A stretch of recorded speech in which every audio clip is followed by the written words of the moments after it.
মৌরলা মাছ খুব সুন্দর পাওয়া গেছে। এটা আমি নুন হলুদ দিয়ে মাখিয়ে রেখেছি, ভালো করে ধুয়ে বেছে অনেকক্ষণ ধরে ধুয়ে নুন জলে ভিজিয়ে রেখে পরিষ্কার করে ধুয়ে নিয়েছি, নিয়ে নুন হলুদ মাখিয়ে নিয়েছি। এর সাথে আমি দেবো সরু সরু করে কাটা আলু, দুটো আলু দিয়েছি, বেশি আলু দিইনি। তার সাথে দুটো বড় সাইজের পেঁয়াজ দিয়েছি, আর পেঁয়াজ পাতা দিয়েছি, দেখতেই পাচ্ছ পেঁয়াজ পাতা কেটে। এর সাথে কুচি পেঁয়াজটা, গাছ পেঁয়াজ আর কি, সেটা কেটে কুচিয়ে এর সাথে মিহি করে দিয়ে রেখেছি। ধনে পাতা কুচি করে রেখেছি, টমেটো কেটে রেখেছি, কুচি করে রেখেছি। পাত্র বসিয়ে দিয়েছি, পাত্র তেল গরম হয়ে গেছে। এবার মাছটা আমি ভেজে তুলে নেব। খুব হালকা হাতে আমি ভেজে নেব।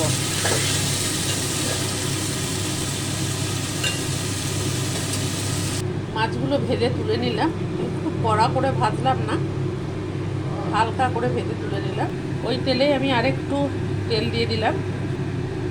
দিয়ে দিলাম আরেকটু, আর এদিকে আমি কয়েকটা কাঁচা লঙ্কা চিড়ে দিয়ে দিলাম।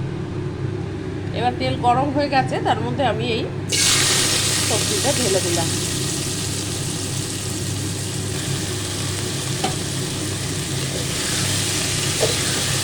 ভালো করে ভেজে নেব।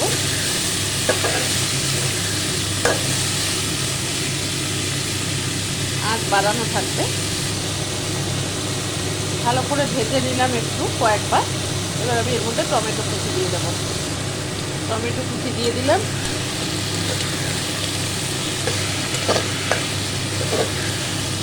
এবার আমি কয়েকটা মশলা দিয়ে দেবো। হলুদ, লঙ্কা, লাল লঙ্কা, জিরে, ধনে হাফ চামচ করে দিয়ে দিলাম। এবার দিলাম নুন। নুনটা আমি কিন্তু পিঙ্ক সল্টটা ব্যবহার করেছি।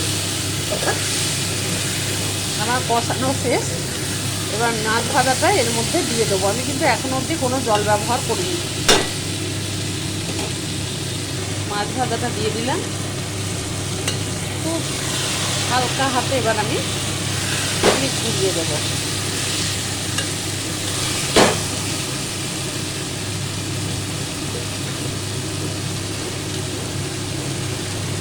আচ্ছা, মিডিয়াম করে আমি ঢাকা দিয়ে দিলাম।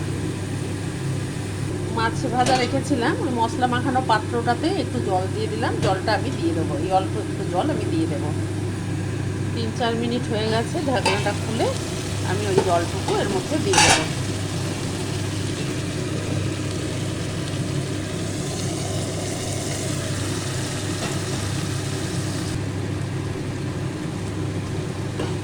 দিয়ে আমি আবার ঢাকনাটা দিয়ে দিলাম। ঢাকনা খুলে আমি একটু নাড়াচাড়া করে দিলাম, সেটা তোমাদের দেখানো হলো না। এইবার আমি উপর থেকে ধনে পাতা কুচি ছড়িয়ে দেব।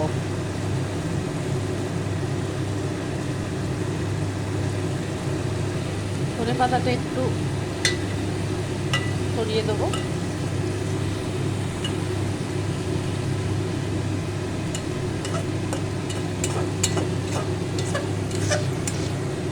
একটু রস রস হয়ে আছে, এটা একদম ভাজা ভাজা করে নেব। দেখো একদম তেল বেরিয়ে গেছে, ভাজা ভাজা হয়ে গেছে। এই পর্যায়ে আমি গ্যাস বন্ধ করে দেবো।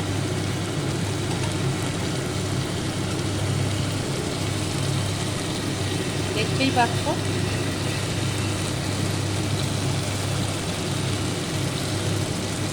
এই পর্যায়ে আমি গ্যাস বন্ধ করে দিলাম। আমার হয়ে গেছে, আমি এবার ঢাকনা দিয়ে দিলাম।